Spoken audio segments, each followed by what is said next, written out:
რეკლამის შემდეგ საინტერესო თემის დავბრუნდით პირდაპირ ეთერში. iHub-ის როლი ქვეყნის განვითარებაში, გავს თუ არა ქართული საწყისები უკრაინულს და როგორ მივაღწიოთ წარმატებას ტექნოლოგიურ სამყაროში.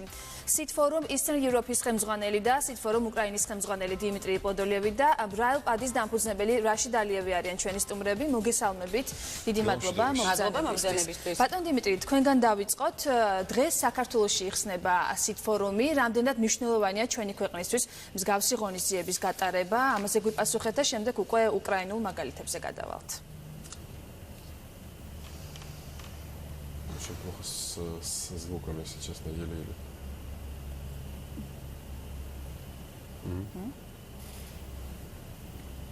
Конечно, да. Но вы знаете, вообще поддержка развития инноваций и предприятий. Ასეთი ინოვაციების მხარდაჭერა მიწარმოებისა ძალიან მნიშვნელოვანია, განსაკუთრებით ახალად და განვითარებად ეკონომიკებისთვის, როგორც არის საქართველოს ეკონომიკა და უკრაინა. Sitforum-ი დღევანდელი ძალიან მნიშვნელოვანი წვლილი არის ახალი ბიზნესის ინდუსტრიის განვითარებაში. ოფიციალური გახსნა ცენტრისა, რომელიც დღეს შედგება ძალიან კოლოსალურ წვლილს შეიტანს არა მხოლოდ თბილისის, არამედ მთელი ქვეყნის განვითარებაში. თქვენ ხართ ჩართული ამ საქმიანობაში და როგორია უკრაინული მაგალითი? რამდენად ბევრი ინოვაციური პროექტი იქნება?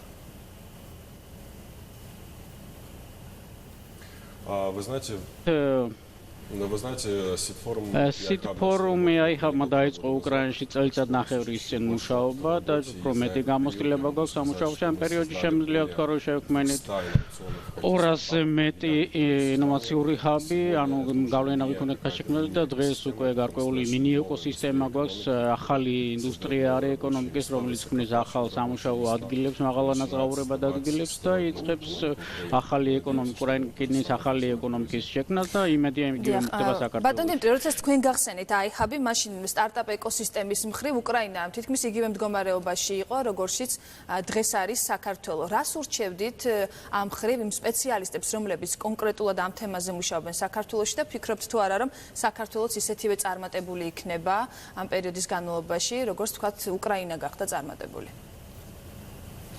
Ну, вы знаете, არის რამდენიმე სეგმენტი არის, პირველ რიგში საჭირო არის საწყისი კაპიტალი, კარგი ისე როგორც საქართველოში, კარგი საძირკველი გვაქვს ძლიერი სტარტაპ სისტემების შესაქმნელად, შემდეგი რაც ჩვენ უნდა გავაკეთოთ ინტენსიური მუშაობა, შექმნა უფრო ბევრი ჰაბების, უკვე უკრაინაში 4 გვაქვს თელ ტერიტორიაზე ესეთი ჰაბები და ინტენსიურად უნდა მოღვაწეობდეს ყველაფერში ტრენინგი და დაწყებული მასტერ-კლასები დამთავრებული და ესეთი მიცემით როგორც არის საზღვარგარეთ გაასვლა და ინვესტიციების მოძიება და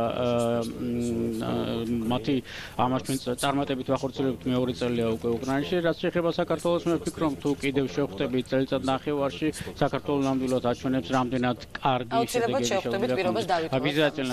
ბატონ რაშიდ ალიევი, რომელსაც ძალიან საინტერესო მოწყობილობა აქვს თან, მისი სტარტაპი Braille-პედი. შეგვიძლია ვაჩვენოთ მაყურებელს. შეგვიძლია ვაჩვენოთ, მოგვიყევით სტარტაპის შესახებ და შემდეგ გითხარით, რატომ გადაწყვიტეთ, რომ საქართველოს ჩამოსულიყავით და Sitforum-ს დასწრებოდით. Сначала здравствуйте. Ოიდან მოგესალმებით პირველ რიგში, დიდი მადლობა.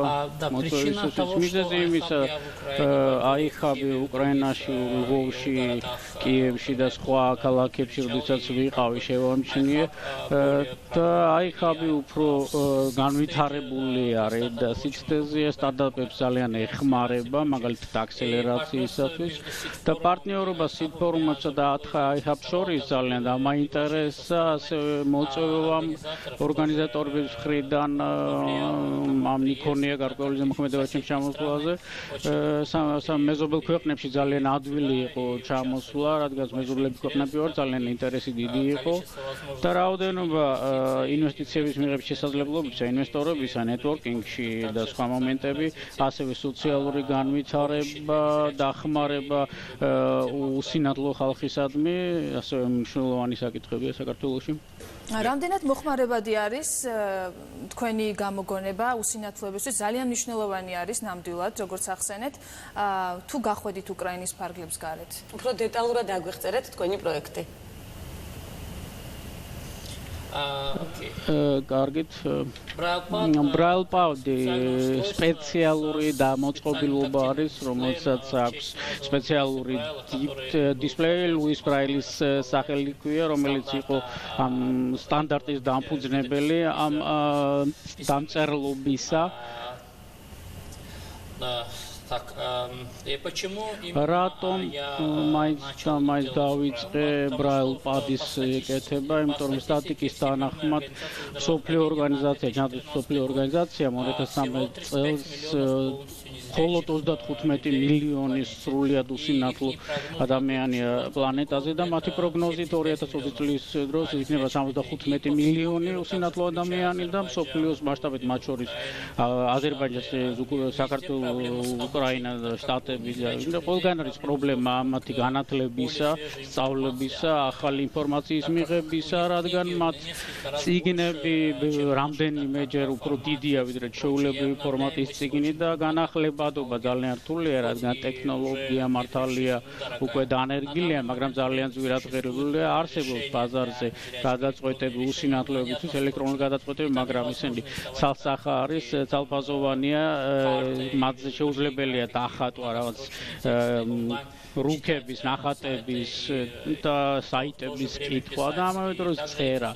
ეს მოწყობილობები შეერთებულია კომპიუტერზე, არ შეგიძლიათ მათი წაღება და საქმე დავუშვათ ეზოში ან კაფეში დაждდეთ და ემუშაოთ ამ მოწყობილობებთან. ჩვენი მოწყობილობა, როგორც ხედავთ, საკმაოდ კომპაქტურია და მაჟე ბრალკლავიატურაც არის და ასევე მრავალსტრიქონიანი ეკრანი, სადაც თქვენ შეგიძლიათ ნებისმიერი გრაფიკა და ინფორმაცია გამოიყვანოთ და ბუნებრივია, რომ ალტერნატიულ ბაზრის მოწყობილობასთან შედარებით ჩვენი მოწყობილობის ფასი რამდენჯერმე უფრო იაფი იქნება, $1000-ზე ნაკლები ის, რაც არის უკვე ბაზარზე იწყება $2000-დან და ანუ დამოკიდებული არის კომპიუტერისაგან ის მოწყობილობები.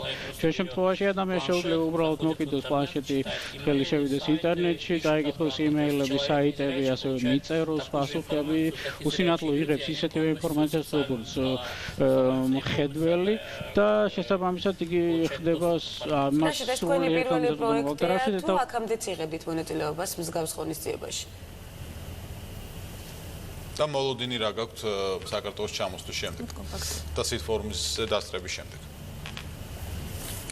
скажу честно, გეტყვით ფულახდილად რომ დიდი იმედები მაქვს, დიდი მოლოდინები მაქვს, რადგან შარშან ერთ-ერთი ჩემი ნაცნობი სინგაპურში მონაწილეობდა სიტფორუმში და მისი შტაბ-ეტილებიდან გამომდინარე ძალიან დადებითი ღონისძიებები, ძალიან დადებითი ინვესტორები და კარგი წინადადებები იყო და ვფიქრობ, რომ იმ შემთხვევაშიც კი შეიძლება ასევე პირდაპირ ინვესტიციებიც არსებობდეს თუ დავუშვათ ღონისძიებიდან არ მივიღებ პირდაპირ ინვესტიციებს, მაგრამ იქნება დამატებითი ინვესტორები, კავშირები, არა მხოლოდ მიზანი ის არის, რომ დავუშვათ ინვესტიციები მივიღოთ დღევანდელი ღონისძიების აგიტაციისა და სარეკლამო მოწყობილობის პროცესში, არამედ 2-3 თვის განმავლობაში დაუკავშირდეს ინვესტორებს გასაგებია წარმატებები, რა თქმა უნდა, ბატონ დიმიტრის ძალიან მოკლედ მინდა ვკითხო, ინვესტიციები დაფინანსება არის ერთ-ერთი მთავარი საკითხი, რა იქნებოდა თქვენი რჩევა ქართველი სტარტაპერებისთვის, რომლებიც არც თუ ისე იოლად ახერხებენ ჯერჯერობით დაფინანსების მოძიებას? პირველ რიგში უნდა ხაზი გაუსვა იმას, რომ ინვესტიციებისთვის მოსაძიებლად სტარტაპი მზად უნდა იყოს და მისი არის სწორედ აიხავეს ის, რომ დაეხმაროს სტარტაპებს მზად იყვნენ ინვესტიციების მისაღებად. თუ თქვენ ამისათვის არ ახან მზად, ეს უბრალოდ დროის ფუჭი ხარჯვა არის ორივესთვის ინვესტორისათვის და შესაბამისად უნდა არსებობდეს კარგი გუნდი, მინიმალური პროდუქტი, ძალიან პრაქტიკული სიფრთხე ბიზნეს პლანის, საინვესტიციო პრეზენტაცია, თუ როგორ გაეყიდოთ თქვენი სწორად თქვენი პროდუქტი, სწორედ ამას აკეთებს აიქაბი.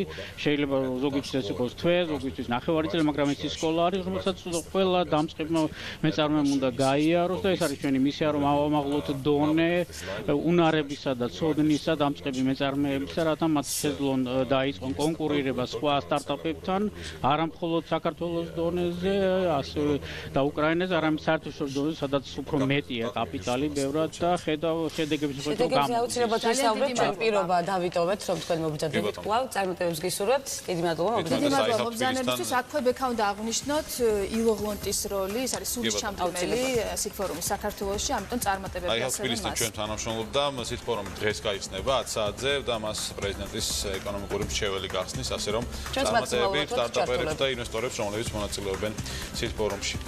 დიდი მადლობა ჩვენ სტუმრებს და ასევე მადლობა გოგა ასკურავას ცენტრს, რომელიც გვეხმარებოდა დღეს თარგმნაში. გავიგოთ, როგორი ამინდი იქნება დღეს საქართველოში.